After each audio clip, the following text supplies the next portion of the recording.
So dito na lang tayo sa kitchen. Bukas ba na? So matitigas yung kahoy na ginamit. Mabigat, even itong pintuan, no? So ito ay isang eskwelahan, tutorial daw ng mga bata. Ayan. Puro putik, oh. Kasi talagang inabot ng baha. Mga stained glass po. Ay, sa pagbaha din. Umabot din daw. Kaya nasira yung hagdan dahil sa baha. The Philippine Heritage Society gives the Heritage Preservation through the new Media Citation Award to Mr. Fernando Fuertes, also known as Ka YouTubero. The nominees for Best Documentary: So yung Malacanang Grand 1899. Scenario by Kayutubero, New Media.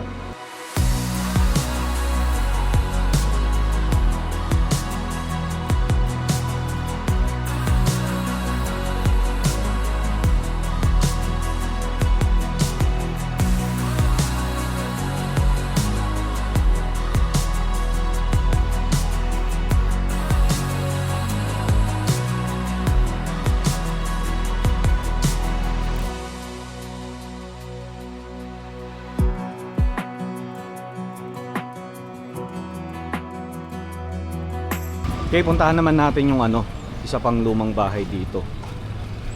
Ito naman yung Gorordo Heritage House. Kaya lang dun sa Gorordo Heritage House, bawal mag-video sa loob. Pwede lang mag-picture. And kung di ako nagkakamali, may entrance fee na 150 o 200. Ayan na siya, oh.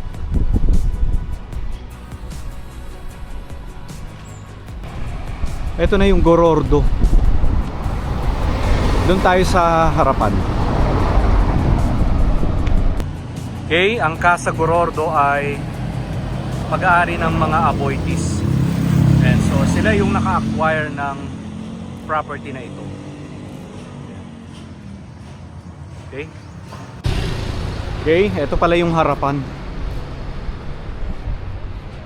Casa Gorordo. So itinayo around 19th century o mid-century pala. Pag-aari ni Alejandro Reyes y Rosales. Tapos binili ni Juan Isidro de Gorordo, a Spanish merchant, in 1863. Okay, ulitin ko lang bawal mag-video dito. Ayun yung coffee shop nila, oh. Okay, papasok pa ba tayo sa Gorordo, mga ka-YouTubero? Kasi picture lang yung pwede natin makuhanan dito. Ayan. So itong kung saan yung Boss Coffee, yan bago na yan. Ayan, bagong tayo na. Ito lang talaga yung luma. Ayan. 100 pesos daw yung entrance fee.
Okay, so ulitin ko lang mga ka-YouTubero, no, bawal mag-video dito sa loob ng Gorordo Ancestral House o Heritage House.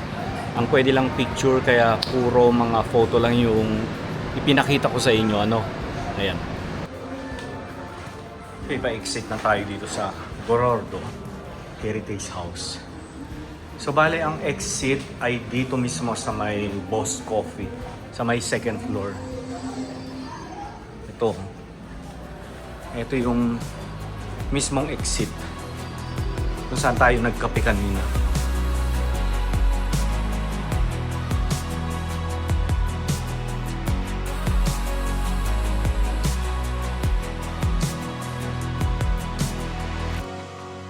Pinapalo na kasi nila yun, no?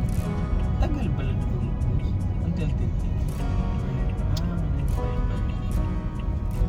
Renovation na siya. Mura close mo. Okay, nandito na tayo sa Balamban, mga kaitsubero. So under repair ang kanilang simbahan. Ito yata yung isa sa mga nasira ng lindol. Ayun, may crack, oh. Under repair. Oo nga, ano.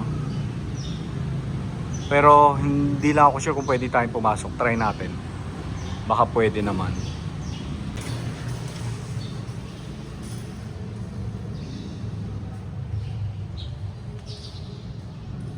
Oh, inaayos nga ang loob ng simbahan.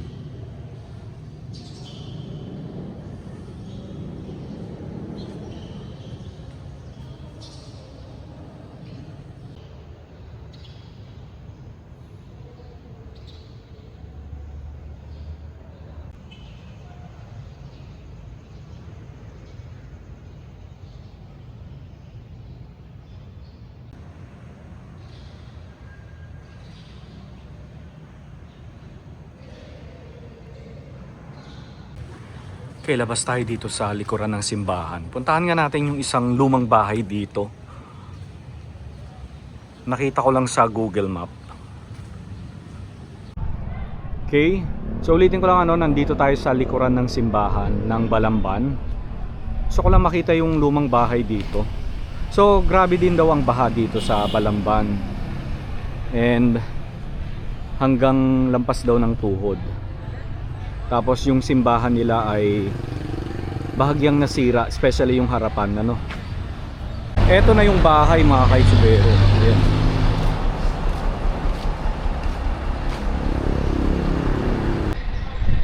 Okay, isa sa mga lumang bahay dito sa Balamban. So ito ay isang eskwelahan, tutorial daw ng mga bata. Ayan. Tapos at the same time ginawang parking yung bakuran.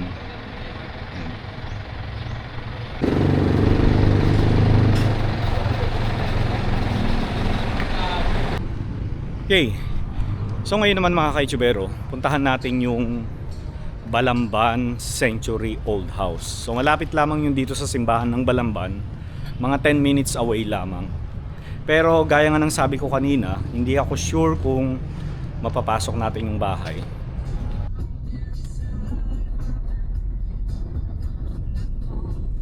Bahay ito ng mga pilapil.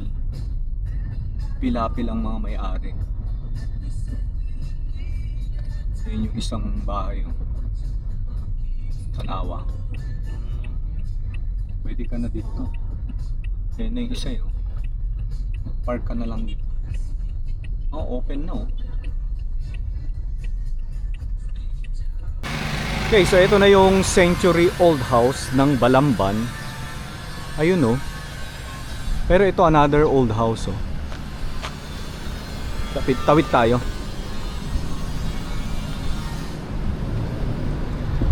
Ganda ng bahay din nito. So ito yung inuulit ko lang ulit. Ito yung Century Old House. And ito ay pag-aari ng mga pilapil. Sana may tao para pwede tayong pumasok. Yun,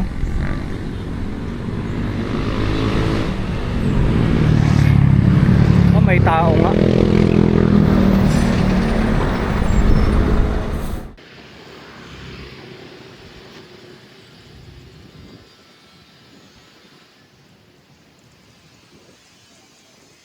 So inabot ito ng tubig.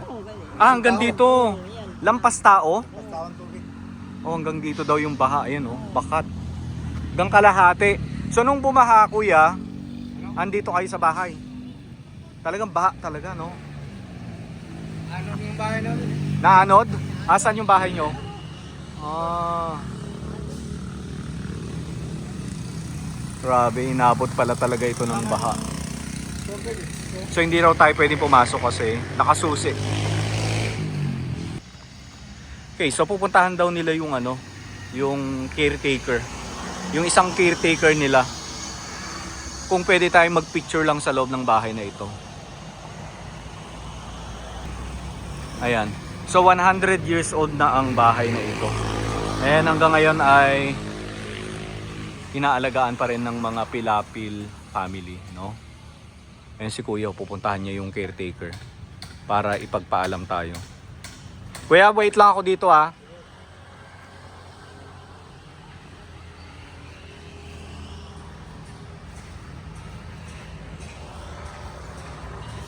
Pero ang ganda ng bahay, ano? Kita nyo naman. 'Di ba? And hindi man lang nasira ng bagyo, ano? Kasi doon sa may simbahan ng Balamban, yung mismong basketball court, talagang niyupi yung mga bakal. Pero eto, kita nyo naman. Buong buo pa rin. Pero may mga natanggal lang na mga nipahat. No? Pero okay pa. Hindi ba nabasa yung loob niya ate? Nabasa yung loob? Ah, nabasa. Ah, ganon. Umabot daw pala yung baha sa loob hanggang hindi abot daw ng tuhod. Kaya nabasa din daw yung mismong sahig. Ayan. Ay, sa pagbaha din. Ah, oo nga kasi umabot nga naman yung ano. Umabot din daw. Kaya nasira yung hagdan dahil sa baha. Oh, malaki pala yung bahay. Ate, eto kitchen. Oo. Tapos ilan ang kwarto meron dito? Ah, ito. Isa lang. Murag dalawa. Ah. May doon sa Sinong Pilapil ang may-ari? Kabalo ka sa pangalan? Kuan, day uling. Sino? Uling. Uling Pilapil. Oo. Pila na ang ano niya? Kanang uling. Anong age niya na karon? Matay naman sa siya. Ah. So yung mga anak na lang Oo. ang nag-aalaga. Wala minyo na sir. Oh. Sila si Marisol si Day Carla. So yung tatay ni Pilar Pilapil, kapatid niya yung may-ari nito. Ah. So tsuhin niya. Mga pinsan niya ngayon ang may-ari nito, no? Okay. Pinsan ni Pilar Pilapil. Amin noong hinabang. Ah, pumunta siya dito. Kaldero. Ah, nagdala siya. Banig. Nag- Dami gyud dong. Nagdala si Pilar Pilapil ng Wala, ang bigas. pinsan. Ah, pinsan, nagpadala. Nagpadala daw siya ng mga pinggan, bigas dito. Para sa mga nakatira, no? So madalas palang pumunta rito si Pilar Pilapil. Laki pala ng property nila, no? So mayroon silang chapel dito. Ilang mga yuta. Lapin. Oo. So lahat ito. Lahat itong nakikita nyo rito ay lupa ng mga Pilapil, no?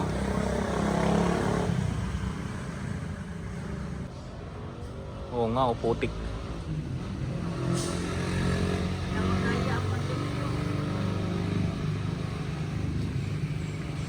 So yun yung bahay nila ate, oh. Yun. Yung kubo-kubo dyan. So nung bumaha daw hanggang bewang na. Kaya nagmadali silang umakyat dito sa bahay. Tapos yung mga gamit nila wala nang natira. Buti na lang may bahay, ano. Kasi kung wala, saan kaya sila, saan kayo pupunta pag walang bahay? Wala. Yung kabilang bahay katabi, pag-aari din pala nila yon. Pero sa pinsan na. Sa pinsan. Pero ano na yun ngayon? Nasira ang ang tubo. Pero ang taas, okay lang. Oo. Yung taas okay pa. Pwede akong pumasok doon. Oh. Sinong tao doon? Nagkatuwala na yung bahay, sir. Nakapadiha. Naapa diha. Oo. Diyan sila tumira. Oo. Yung mga nabaha. Yung mga nabaha, dyan daw muna pansamantala tumira. So ulitin ko lang, pag-ahari pa rin pala nila ito. Kamag-anak. Ayan o. So dyan tayo pupunta. Gumagana pa yung poso na yan? Saan? Na? May tubig pa yan? Oo. Okay. Pero hindi na mainom. Pwede. Doktoran man na, sir. Dyan sila naglalaba. Naiinom pa rin daw yung tubig.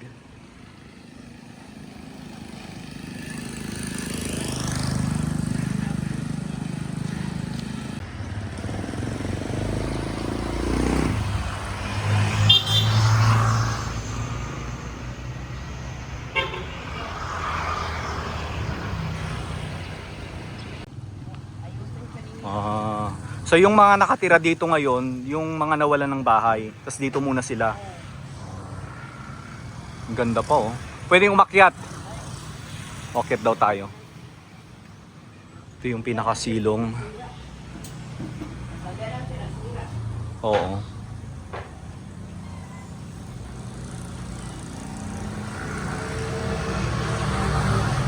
Yung puro putik oh.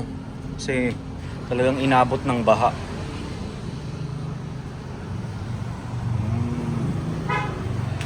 Buti na lang may bahay dito na may second floor. So na-save din yung ibang mga tao. Ito yung pinakataas.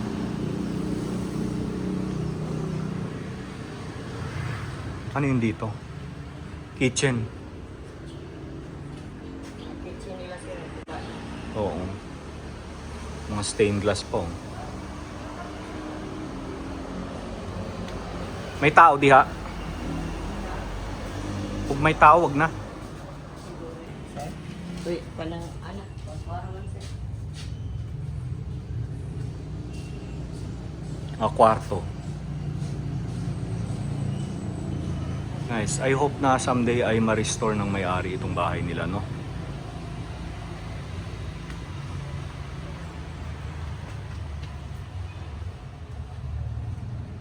So nawala ng caretaker yung susi daw. Wala. Oo, nawala. So kailangan pang puntahan ng caretaker yung mga owner sa Cebu City para kunin yung duplicate. Umakyat? Sa kusina? Oo, yan. Sa kusina lang daw tayo. So dito na lang tayo sa kitchen. Bukas ba na? Mukhang sarado. Siraman. Sira man. Sarado kuya. Sirado ay. So wala tayong chance na makapasok. Walang susi.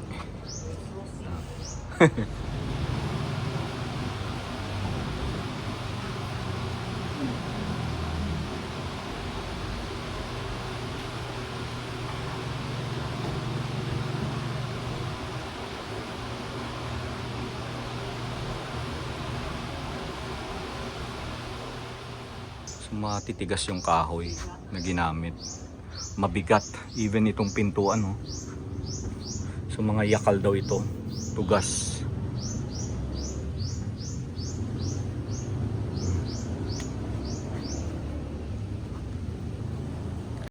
Nakaikot ka rin doon sa likod. Oo, nakaikot na ako kuya.